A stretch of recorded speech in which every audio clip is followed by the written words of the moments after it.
Welcome to the Holistic Wealth and Health Podcast. Your co-hosts, Jason Smith and Bryan Bibbo, will inspire and teach you how to prosper in your mind, body, and spirit, not just your financial life. Joining forces with field experts, Jason and Bryan are here to help you focus on what matters most in your life, living well. Welcome to the J.L. Smith Holistic Wealth and Health Podcast. I'm excited to have the guest on here today. I've known him for quite so many years, Don Graves. He's the president and founder of the Housing Wealth Institute and instructor of retirement income at the American College of Financial Services. He's considered in the nation one of the leading educators on incorporating housing wealth into retirement planning. He is also the author of 3 books on the housing. Don, welcome to the Holistic Wealth and Health Podcast. Bryan, thank you so much. It's awesome to be here. Yeah, I appreciate it. And I met you many years ago. I watched you speak at one of our events a decade ago, when the stigma of what we're about to talk today about is that reverse mortgages, right? It's such a stigma out there. And I know we'll get into that. But you have many accolades during your career, and you have this long established career. Where did this all start for you? Where did the passion for using housing in the retirement income planning or reverse mortgage come from you? Sure. Now, I have a very eclectic background, but I was CEO of a nonprofit called Habitat for Humanity in Philadelphia. My sister called me, and she's 14 years older than me. And she said, "Little brother, I want you to take a look at a business opportunity." And she described it, Bryan, and I said, "Oh, you're going to prison now? You're taking old people's houses? Our phones may be bugged. I don't want anything to do with that." And I poo-pooed it. I pushed it away. I said, "I don't want you to talk to me about that." A year later, some things happened. I went back and I said, "Hey, sis, tell me about that deal again. This reverse mortgage. It sounds bad. It sounds wrong." But there were 5 housing counseling agencies affiliated with the federal government in Greater Philadelphia. I called all 5. I had breakfast with 3 of them. I said, "What's the catch, the fine print, the aha, the gotcha?" I went to the federal government itself in Philadelphia, the Wanamaker building, and I sat down with them and I said, "This is your program. What's the aha, the gotcha, the fine print?" I spoke with Fannie Mae. I spoke with AARP. And after I did all that research, Bryan, I came away with a wow moment that if this could be used in an appropriate way, honorable, ethical way, it could change people's outcomes. So that's where I started 25 years ago in this business. I'm 25 years into it. I've had 16,000 consumer-facing conversations. 3,000 people became my clients, and that's 2 important things. Number 1, I've talked to a lot of people. And number 2, I know that it's not an appropriate resource for everybody. That's great. And then you speak on many stages too. So you talked about the 16,000 consumers, but you also teach advisors and other professionals in this industry. And that's how I got to meet you. But just so our audience is all on the same page here, can you hit us with some of the basics with the reverse mortgages? How do they work? I know there's a few different avenues you can go down. Share a little bit of that with us. What is a reverse mortgage? Listen, Bryan, if you're not careful, and you mentioned the reverse mortgage this upcoming weekend at the barbecue, I'll tell you what's going to happen. 3 people are going to go under the table. 3 people will leave the table, and your Aunt Janie may make a shank out of a plastic knife and fork. It's just dangerous to mention reverse mortgages. And I tell folks, listen, it's not new. It's not dangerous. It's not spooky. What is it? IJAM. If you're reading or watching or listening, just jot that down. IJAM. It's just a mortgage. It's just a mortgage. It's a home equity loan for retirees aged 62 years or older that allows them to convert a portion of their home's value, like any home equity loan, into tax-free dollars without giving up ownership, coming off title, or having to make monthly loan payments. Hey, folks, it started in 1961 in America. It's now in over 23 countries, and America was late to the party. In 1988, at the seating of the 100th Congress, and the 40th President, Ronald Reagan, signed it into law as part of the federal government. So 36 years, the home equity conversion mortgage, nicknamed reverse mortgage, has been on the landscape, helping retirees improve retirement outcomes. So it's just a mortgage. I'm glad you're listening. I'm glad that Bryan, you and Jason and the team have honored me to be able to come back and talk about this innovative tool. Hey, did you get the trademark on it's just a mortgage? That's very catchy. No, it is. I got a friend of mine, Martin Andelman, maybe 10 years ago. I heard him say it, and he's no longer in the space. So maybe I should trademark it. But it's catchy, right? iJam. I said, next time someone says, oh, that reverse mortgages or this or that, just yell out, iJam. Right. It's so much more palatable, right? It's so much easier to digest. In the industry years ago, we had these things called junk bonds, right? And now Wall Street calls them high yield bonds. It's just got more attractiveness to it when we say it's just a mortgage there.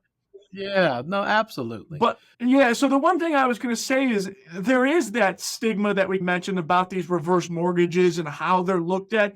And even before this, the NASD for a long time didn't even let financial advisors talk about these things. But that attitude, that landscape is starting to shift. And even with the middle class or the very affluent retirees are starting to look at these. So why do you think that landscape is starting to change across the industry? Sure. It's real simple. Retirement is going to last longer than most people expected, be more expensive than most people predicted, and last longer. So last longer, be more expensive, less predictable. So when we're doing that, I ask the question, Bryan, to the listeners, to the viewers, do you want to use all of your available assets when creating a retirement income plan? Does that make sense to you to use all of your available assets? And they say, oh, absolutely. And I said, let's talk about the three assets that most retirees have.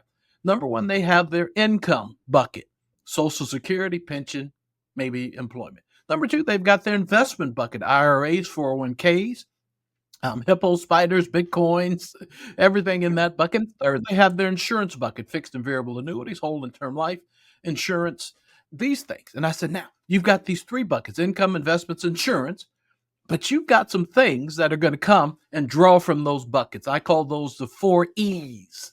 You've got emergencies. Hey, Frisky, your cat ate a golf ball. She may make it to next week, but you may want to go over to the vet. You've got expenses that come. You went to Whole Foods and bought a bone-in ribeye, and you discovered the cows went on strike and things are just much more expensive since COVID. I said, and you got enjoyment. I want to do something for the grandkids. I want to go on a trip. I want to do this. So emergencies, expenses, enjoyment, and then erosion. Things will put holes in your bucket. Future tax rates, inflation, market volatility. So here's the question to those who are watching or listening. Are those, you said, Don, I want to use all my available buckets. I said, is that all that you have? And people say, yeah, that's all that I have. I told this story last year, and I want to repeat it shortly when it comes to putting all your assets, your buckets. And it was about the 2007 Patriots. Bryan, did you watch football? Of course. Well, see, listen, some guys in the space, they don't watch football. But I was telling the story about the 2007 Patriots. The first year Tom Brady got MVP, Randy Moss joined the team. They went undefeated to the Super Bowl. And that hadn't happened since the Dolphins and Don Shula. So I'm telling the story. And I said, Bill Belichick and the leadership did something so incredible that very few people in the history of the world even recognize what they did. On the kickoff, instead of starting 11 men, which you're allowed to do, they only put 10 men on the field on purpose. When they got the ball on offense, they did it again. 10 men versus 11. Defense, 10 men versus 11. As a matter of fact, for the entire game, every play, every down, they only put 10 men on the field. And at the end of that, the confetti flew, the whistle sounded, and the Patriots hoisted the Lombardi Trophy. And I said to the audience, have you ever heard that story of Belichick starting 10 men versus 11? And people were fact-checking and said, Don, I've never heard that. I said, because it's not true. It's not remotely true. Right. I said, what person on the biggest day, Super Bowl day, on the biggest stage, wouldn't put, even if they thought they were dominant, what person wouldn't put all of their available and best assets on the playing field? But that's what we do with retirement. See, we've got our income, investments, and insurances, but 87% of retirees have a whole nother bucket. They've got their home equity. 87% of retirees have home equity. And it's the largest concentration of wealth that they have. So the question is, if you're not incorporating home equity into a retirement income plan, aren't you really playing the Super Bowl with 10 men versus 11? You're not putting all your available assets on the field. So when that started to come up, your question was, what's happening? Why now? Because retirement is challenging. And once people begin to learn that the reverse mortgage is just a mortgage, and it's not your grandmother's mortgage, there are 52 retirement income strategies that we teach that says when you add this to your plan, whether a bucket plan or systematic withdrawal or flooring strategy, whatever you're using, it's going to increase the likelihood of a positive outcome in retirement. That's the shift, Brian, that's happening right now. Yeah, that's great. And you said it with the 4 E's there. Longevity is a big one here, right? People are retiring in their 60s, maybe early 70s, and modern medicine has kept us alive longer and longer here. It's easy to predict something over 5 years. If your retirement was only 5 years and you know what, your expiration date hits, guess what? That's a lot. It's easy to solve for. But it's a lot of people are having 20, 25, 30-year retirements. And when you have those longer retirements, you have this longevity risk in there. Hey, inflation kicks in. All those E's that you talked about really come into play here. So, Don, what are some other advantages when it comes to these reverse mortgages, and where can they be a fit for the consumer? Because one train of thought, and I always thought about this and I want your input, is, what if the market goes down and you were living off the dollars that are in the market? Could you stop pulling on the market and go to the equity line? What are some possibilities here? Wow, Brian, you're so smart here. Gosh, I thought they were giving me the B team today. I didn't know I was getting you. I'm going to share my screen. I want to talk through that because there are people listening and not just watching. But if you're on the screen, let me share something. When we talk about a reverse mortgage, it's just a loan. It's just a mortgage. Don, how much money is made available? If Mr. and Mrs. Flintstone have a $650,000 home, so there are three things that, and if you're writing, I want you to grab a pen and paper and write this down.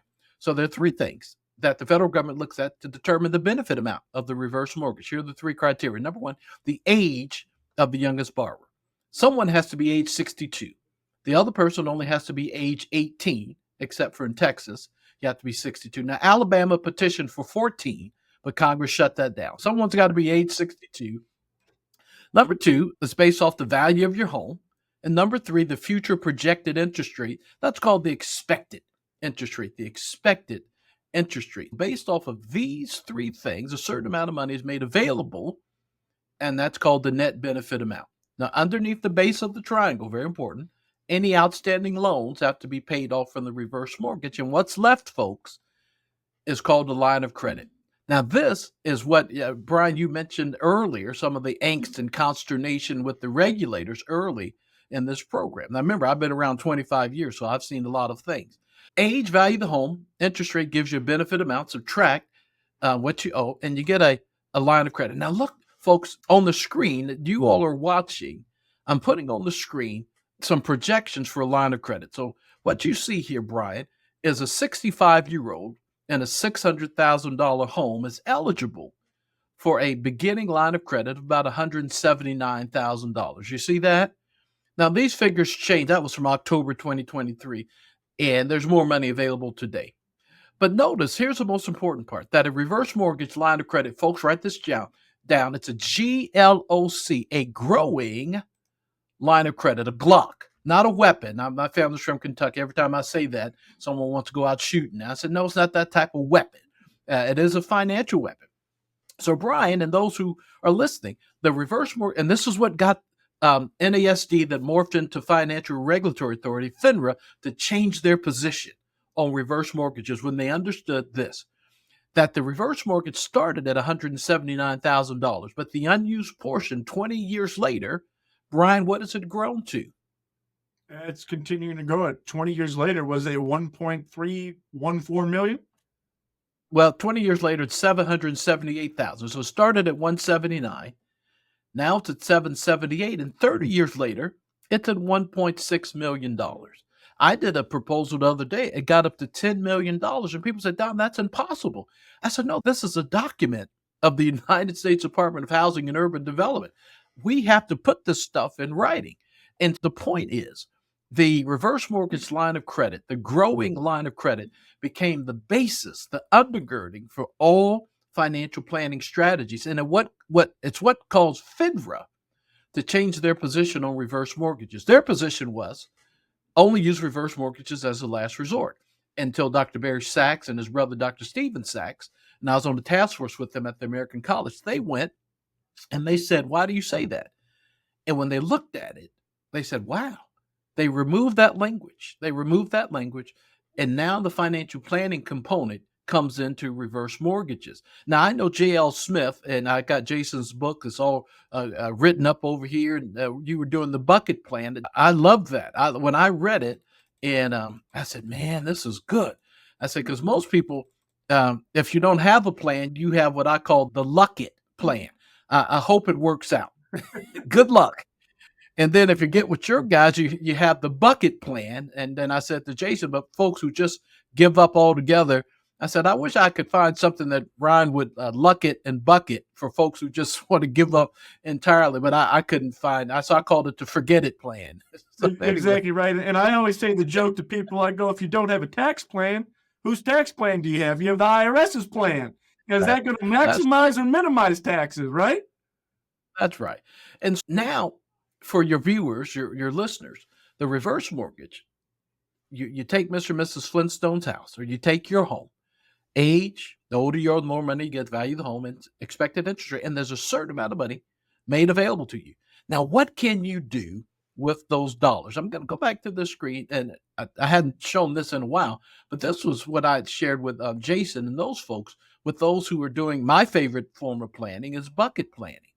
Now, today, at the day of this recording, there's a podcast, the first national podcast that Morningstar did, completely dedicated to reverse mortgages. And they called me to do this podcast. And I called my friend, Dr. Wade Fowl, and I said, these are important people. They don't want just country on there. We need some. But it's out today. And that tells you something, that for Morningstar, a multi-billion-dollar entity, to say, we're going to take up the subject. We're going to dedicate 59 minutes to explaining why housing wealth is important to retirement income planning is a very important milestone. But on the screen, in the bucket plan, anytime you're doing planning, time segmentation, you've got your now bucket, your soon bucket, or your later bucket, folks. You know that. Your now bucket is liquidity. You want to have a reserve in there. And I put the 3 E's, emergencies, expenses, and enjoyment. Your soon bucket is, hey, I need some money that I don't need right now, so I need it to be growing, inflation-minded. And then your later bucket is your long-term goals, your legacy, extended care. And here's what I said. Now, take that line of credit that I just gave you. And I said, look what happens. Housing wealth informs the now bucket, right? A person says, and you mentioned it earlier, that 2022, the Flintstones are going to retire. They've got $1 million, and they're going to take out $40,000 a year. That's their plan at the end of the year. But at the end of 2022, they don't have $1 million, do they? They've got $780,000. And if they take out $40,000 on top of that, they started at $1 million, and because the market was down, now we only got X dollars. They're in real danger. But what happens if they had this bucket, this reverse mortgage bucket, that now we don't have to take money out of cannibalize or convert assets during a dip? We can use another source, let those assets to grow. And what we discovered at the American College in the research of Dr. Wade Fowl, if you did that, just one time in retirement, you significantly increase the probability of retirement success. If you use that bucket 4 times, meaning draw from your reverse mortgage versus a depleting asset during a bear market, you're going to have 10 to 14 years longer. So it becomes something that fills in the now bucket. What about the soon bucket? The reverse mortgage line of credit today, where's my sheet at? Is growing at about 8.1%. So the money in the reverse mortgage line of credit is growing faster than inflation. Hey, listener, hey, viewer, does it make sense if you had a reserve bucket with your income, investments, insurances that could keep pace or even surpass inflation in a tax-minded sense? Absolutely. And then the third bucket is your later bucket. It's growing, providing for extended care plan. And I do a whole thing on that. But you can see here, or you can listen to me, that says that the reverse mortgage line of credit now is able to be incorporated 52 different ways. I just broke it down in the bucket plan to say now, soon, or later. and it strengthens your plan and potentially gives you a greater legacy benefit. Or if you're still alive, like Dad is at 95, Mama is at 91, and Aunt Ethel died at 102. I said, I've got longevity in my family. I want to have every available asset working for me to hedge against the future. Bryan, I told you to stop me if I get to talking too much. Now you need to jump in and say. I know that, Don, say, but you're one of the greatest storytellers I've ever heard, so I gotta let you run with the runway a little bit. I'll put the leash back if we need to. But you said something profound in there, and I want you to elaborate on it because you said it's growing at 8.1%, and it perked my ears up, and I'm sure everyone in the audience it perked their ears up too. The reverse mortgage growing at 8.1%. Can you elaborate a little bit more on that for us? Sure. The home equity conversion mortgage, that's a legal name, HECM, of a reverse mortgage. Started in 1988. That's why it started in 1961. But in 1988, it came under the control and auspices and oversight of the federal government. Now, when it started, it says, hey, we're going to make money available. Why? Because people are living longer, they're highly in debt, and most people have a house. But the only way to leverage that house, either you sell and move or you take out a mortgage and make payments. So with the reverse mortgage, you can keep your house and turn it into a reserve. What do we do? With the Flintstones, they've got a $650,000 home. They turned it into a $200,000 reserve. 1988, what do we do with the reserve? So baked into the program, it's a law that the unused portion of a reverse mortgage line of credit is growing.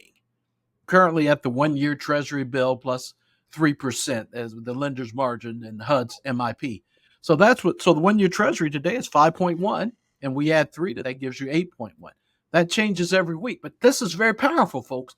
This is what got FINRA to say, wait a minute, if you knew that 20 years from now, 30 years from now, that you could have access to your home equity, you don't have to requalify, you can take it in, put it back, you would certainly want to inquire about how this could work on our behalf. So the growing line of credit grows simply because when they wrote the program, they said it grows. Yeah, and thank you for that elaboration. You talked about, in this conversation, different types of reverse mortgages, right? I heard you mention a few different types there. So the question that we arise at is, it's not reverse mortgage in the sense of, hey, I'm just going to pull on this and one day the bank owns my house? No, listen, that's that story that people are going to hear at the barbecue. Same again. You're over at Cousin Tracy's house and Uncle Junebug comes out of her spare bedroom and everybody says, what you doing in Tracy's spare bedroom? He says, I live here now. And folks said, you live here? And he said, oh yeah, listen, I got that reverse mortgage and I lost my house. And what happens, Bryan? Everybody at the barbecue says, that's my family. Your family probably doesn't make that sound, but that's my family. And they say, I knew it. And they over at the Baptist church on Sunday, telling the deacons, you got to put in an announcement. Monday at the barber shop, Tuesday at the beauty salon. And by the end of the week, someone knew someone who had an uncle, had a cousin, had someone who got a reverse mortgage and lost their house. And they say to me, get on this podcast, Don, what do you say about that? And I look right in the camera. And I tell people, cozy up next to your phone and listen to this. What Uncle Junebug said is 100% true. What? As he told the truth. He got a reverse mortgage and he lost his house. Don, you are the evildoer. I'm tuning out. Don't tune out yet. There's hope, right? Don't tune out. Now, Uncle Junebug didn't tell that these are real family. The names I use real family people. He didn't tell the whole truth. See, when you get a reverse mortgage, there are 4 things you have to do. They're pretty spooky and dangerous. Write them down. At least one person's spouse has to live in the property. Got to take care of it. You got to keep homeowners insurance in force, and you got to pay your property taxes. Those 4 things. Now, Uncle Junebug left out a very important part of the story. He got a reverse mortgage. He lost his house, but he did not lose his house because of the reverse mortgage. He hadn't paid his property taxes in 4 years. I don't know what part of the country you live in. Maybe you're Wyoming homesteader where that's not important. But for the rest of us that live in populated areas, you got to pay your property taxes or their share of sale tax liens or their consequences. So a lot of the spooky that people heard behind the scenes, underneath it, I just say, did they pay their taxes? I don't know. I I can tell you, they didn't pay their taxes. And so the bank doesn't own the home. The bank does. It's a mortgage. Folks, when you get a mortgage, IJAM, it's just a mortgage. When you get a mortgage, does the bank own the home? No. They put a lien on your property. When you sell it or when you move, you pay them off whatever your balance is and you pocket the difference. That is the same with the reverse mortgage, right? You've got a $600,000 home. Mama got a reverse mortgage. 20 years later, her home is now worth $1.2 million. $1.2 million. 20 minutes. Let me turn this off here. And so it's worth $1.2 million. And people forget, homes appreciate typically double in value every 20 years. That's fairly conservative. So $1.2 million. Now, mama has a reverse mortgage. She may have a loan balance down the road. Let's just call it extra big. Let's call it $600,000. She took all the money out. She went down to the riverboat and she spent it all. She put it on red. It came up black. She lost all her money. And so her reverse mortgage is accruing interest. I'm making it big. 20 years down the road, her $600,000 home is $1.2 million. She still owns it. She dies. The children come in, sell mama's house for $1.2 million. They pay off her reverse mortgage balance, which is $600,000. But if you got $1.6 million and you owe $600,000, and then you got $1.2 million, and then you got $600,000 left. Yeah. So the heirs get $600,000. Well, Don, wait a minute. What if the house is worth less or the balance is worth more? Whatever the difference is between what the house is worth when mama moves or dies and what the reverse mortgage loan balance is passes on to the heirs or the estate. Wait, what if mama owes you $600,000 and the house is worth $400,000? It's a great question. I said reverse mortgages are non-recourse loans, which means the lender can never require more than the home is worth. So the heirs are protected, the estate is protected, and that's a reverse mortgage, the good, the bad, and the ugly. And so those are the mechanics of it. I want to make sure we get to some of the exciting applications, Bryan, because I want the viewers and listeners to scratch their head and say, wow, I never thought of that. Yeah, and we'll absolutely get there. And I think you brought up a great point with Uncle Junebug, is there's still some requirements you are in charge of when you have these reverse mortgages. But let's go off of the philosophy that you just had. We're going to use a $1.2 million home. But, Don, I already have an existing mortgage for $300,000. Existing traditional mortgage. Am I able to get a reverse mortgage on top of that? Or can I incorporate it into one? Give me an application there. Thank you. Now, I don't know where your podcast goes or who's watching, but we don't have $1.2 million home in Falmouth, Kentucky. I just want you to know. And I know that's the neighborhood you live in. So let's bring it back to Bedrock. Let's just make it $650,000 here in Bedrock. Can we do that? Sure. So and by the way, this is the number one strategic use of the reverse mortgage, by the way. A client has a home and they've got a mortgage on their property, $650,000 home. Let's say they've got a $200,000 mortgage. This is very common. Hey, folks, if you're over the age of 62 and you're watching this or listening, how many of you all have a mortgage, a second mortgage, a home equity loan, or home equity line of credit? One of those four. Just put your hand up in the air. Let me see it. That's most of you. That's most of you. So coming into retirement with a mortgage is a big deal. Now, some folks say, Don, I can handle the mortgage. I'm looking for some over here. Don, I can handle this. But let's take a look at the Flintstones here. Give me 1 second, Bryan. No, you're good. And I'm gonna, what I'm hearing is we're using a $650,000 home value, and we have an existing mortgage of $200,000. How is this going to turn out for us? What is the number one thing that we can use here to make this all sit right? And it's a very powerful thing. So listen, I'm going to share my screen for those who can see it. For those, I'll talk you through it. If eliminating a monthly mortgage payment meant your retirement savings could last significantly longer, would you want to see how it works? Take that in. If eliminating a monthly mortgage payment meant your retirement savings could last significantly longer, let's take that in. So Steve and Barbara, here on the screen, I'm going to talk you through if you're listening. They have $500,000 in an IRA, and they believe they want to take out $30,000 initial withdrawal rate. That's pretty aggressive. I don't think they're going to make it, but that's what they want. They've got a $200,000 mortgage, and everybody has a mortgage, got a payment, a principal and interest payment of $1,500 a month. Now, their reverse mortgage benefit, based on the age, home value, and interest rate, they're eligible to receive in the middle of their triangle $224,000. Now, Bryan, remember, a reverse mortgage is a first mortgage. So we're going to pay off that $200,000 that they owe, and that leaves them with a little money left over. Now, what does this do for Steve and Barbara? Listen, folks, when you eliminate a mandatory monthly mortgage payment, MMP, some things happen. One of the questions I often ask Bryan, I say, Mr. and Mrs. Jones, I see that you, like me, are already making a monthly mortgage payment. I'm curious. If you had a choice, would you rather that payment be mandatory or voluntary? What would you choose? And Bryan, everybody I talk to says, duh. I want to be a volunteer in this example. Voluntary. So now most people don't know. If you're over the age of 62, there's a loan that allows any homeowner in the United States over the age of 62 to have an optional payment mortgage, to turn their existing mortgage into a voluntary payment mortgage. They didn't know that. That's called the home equity conversion mortgage. So the benefit for this family is, number one, they get rid of a $1,500 a month payment. Stop right there.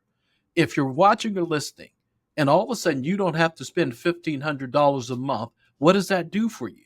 Don, I can make it voluntary. What does that do? Freedom, flexibility, control, spend less, save more, withdraw lower, sleep better, give to the grandchildren, hedge against risk, right? It gives you a ton of control. Try missing 3 months of payments with your lender now. You'll find out. And I said to them, now, it takes about $1,900 pre-tax to net $1,500. So if we eliminated a monthly mortgage payment, we're going to retain $22,000 in your retirement savings. Now, Steve and Barbara were trying to draw $30,000 a year, Bryan. That was pretty aggressive, wasn't it? They don't have to do that. Now they only have to take out $8,000 a year, have the lifestyle they wanted, and we build longevity into their plan. Not only that, so we extend the life of their saving, but now we're not taking out $22,000 of provisional income or ordinary income tax. We can lower their taxes, maybe even get them into a lower tax bracket. Folks, the most common use of a reverse mortgage is to eliminate a monthly mortgage payment. I wrote an article. It was in Retirement Daily called 10 Benefits for Eliminating a Monthly Mortgage Payment. Google that, Don Graves, Retirement Daily, and you'll see it, or somehow you can connect with me. But it's real simple. It's very powerful. There's a video that goes along with that. I just gave you 3 benefits of eliminating a monthly mortgage payment. There are 10. Bryan, if your client is looking for longevity, I don't want to run out of savings, eliminating a monthly mortgage payment speaks to that. If they're looking for lifestyle, hey, when I retired, I wanted to play pickleball 3 days a week and go golf, and I wanted to go eat. But now retirement, I'm saying, do we have it? We're going to make it. We can get rid of a monthly mortgage payment. You're going to create some lifestyle, some longevity, some long-term care. You're going to address some common concerns with one simple thing.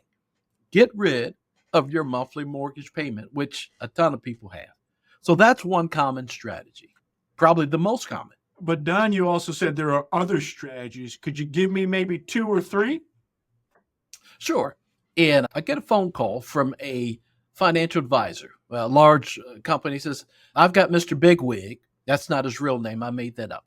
And Mr. Big is a retired CEO of a large multinational pharmaceutical company. That's true, whose name you would know. He's got $5 million in investable assets, and he has said to his advisor, I want you to look at a reverse mortgage for me. The advisor says, well, that's not for you. That's for poor people. That's for folks that don't have anything. And he says, no, I want you to look at it for me. He wanted to do some financial planning, that he wanted to buy a life insurance policy that would benefit his wife, his children, his grandchildren. The premiums were going to be $15,000 per month. So this is a large life insurance policy. He's passed the medical. So the advisor reluctantly calls me after 3 months. And he says, I represent Mr. Big, and he's got $5 million, and I'm only doing this because he's on me to do it. And I said, you need $15,000 a month for the premiums, $180,000 a year. Just take it out of his portfolio. Oh, his hair caught on fire. I don't want to do that. We can have sequence risk. We can have volatility where there be taxes on that. I don't want to do that. I said, okay. He says he thinks a reverse mortgage could help. I said, okay, but what we're trying to solve is he wants a multi-generational estate plan for his children, grandchildren, and his wife of a multi-million-dollar policy, that there's some tax efficiencies there. And he's got to cover the $15,000 a month premium, and he's just looking for some different conversations. So watch this, folks. He lived in a $4.5 million home at the Jersey Shore in Stone Harbor. So we drew the triangle for him: age, value of the home, $4.5 million, and the expected interest rate at the time. Now, underneath the triangle, Brian, he had $2.1 million in mortgages and loans against his property. Every month, folks, he was paying $21,000 a month, principal and interest. He was okay with that. He was Mr. Big. That wasn't a big deal. But the reverse mortgage, based off of his age, $4.5 million home, made $2.2 million available in the middle of the triangle. The first thing it did, just like the last couple we saw, was it pays off the $2.1 million. Hey, Brian, when we paid off that $2.1 million, we have now eliminated a mandatory monthly mortgage payment of $21,000 a month. We just needed to find $15,000 a month. So the premiums for him to execute his estate plan was already in his house. It's not impacting his cash flow because he's already doing that. So when we saved him $21,000 a month, he could do the premiums for $15,000 and have $6,000 a month left over to do other planning. That's an advanced case of something that happened. Something a little bit more simple is we had a lady who bought her son a house up in Chicago, outside of Chicago. And she had $1 million in qualified plan, and she went out and spent $452,452 to buy her son a house with cash. And she didn't tell her advisor. He didn't find out till later.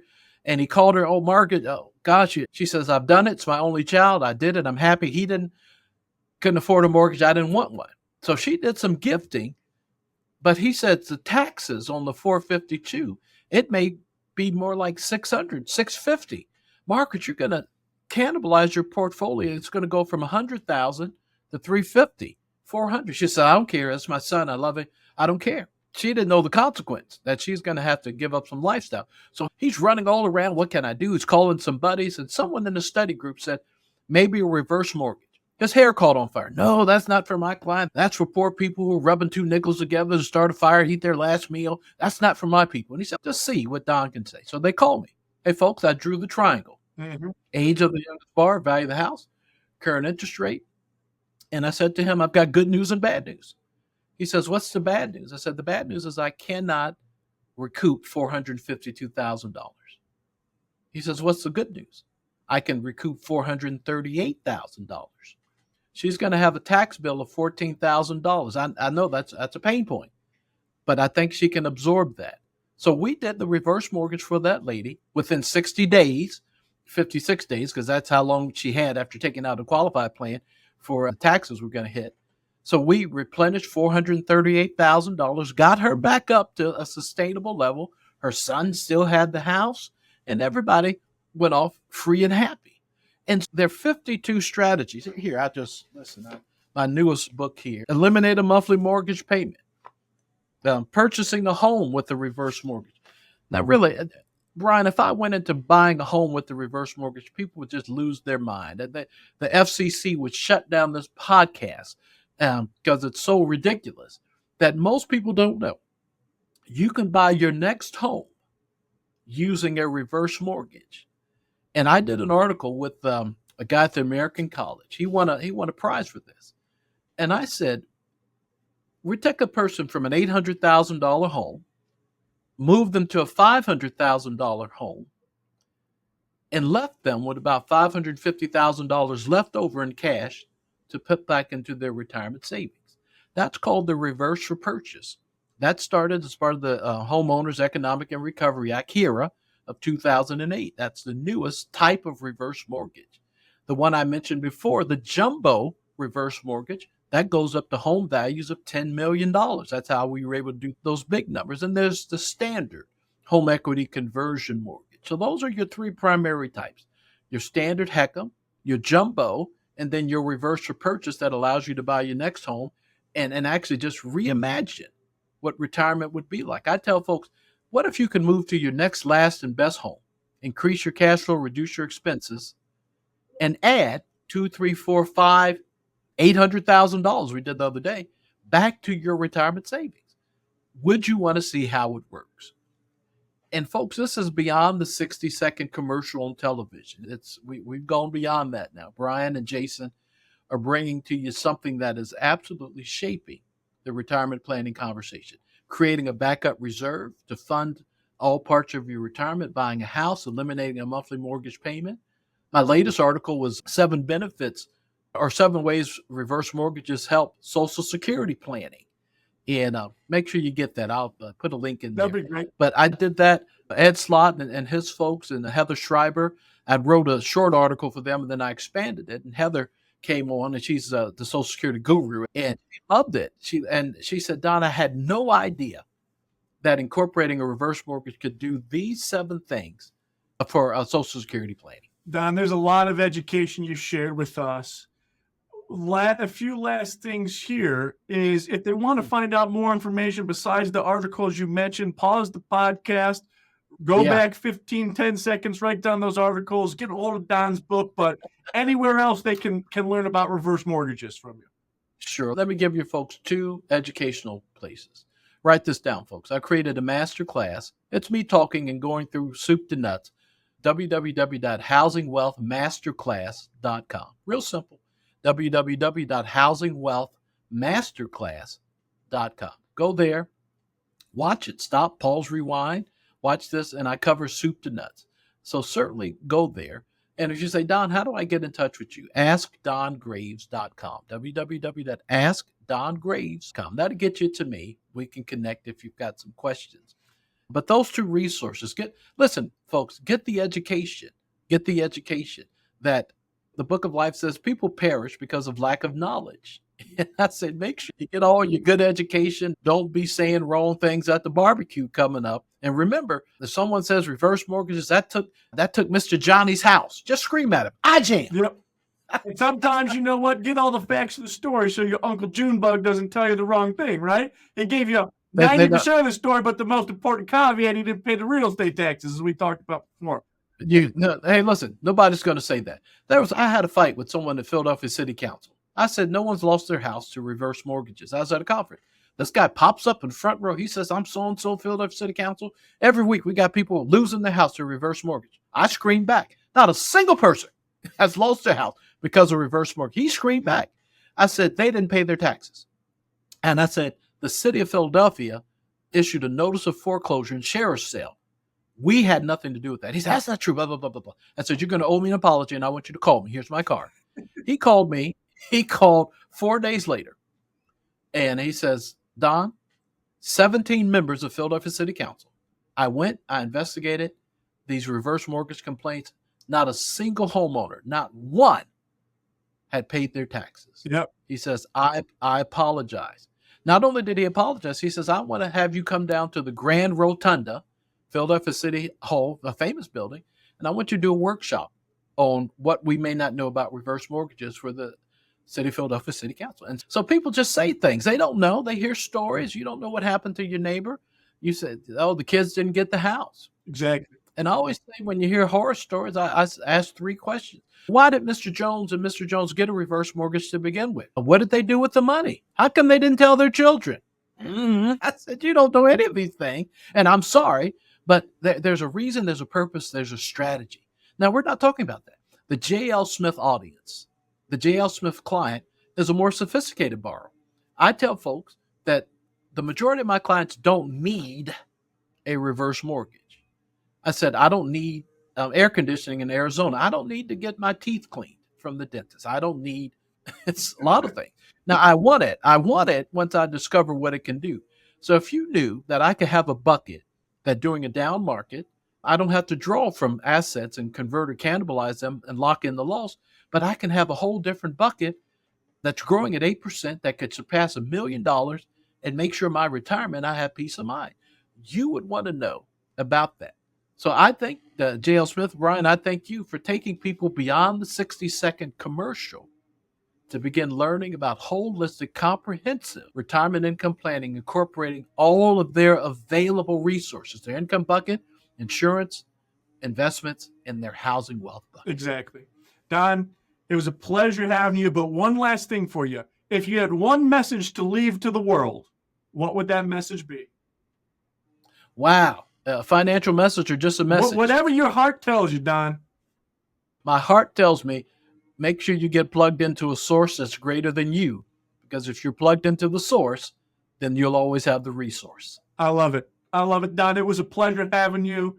Your storytelling's second to none, and people know how to get a hold of you now. Looking forward to seeing you here in the future. But thank you for your time today. It was a blessing to have you on the J.L. Smith Holistic Wealth and Health Podcast.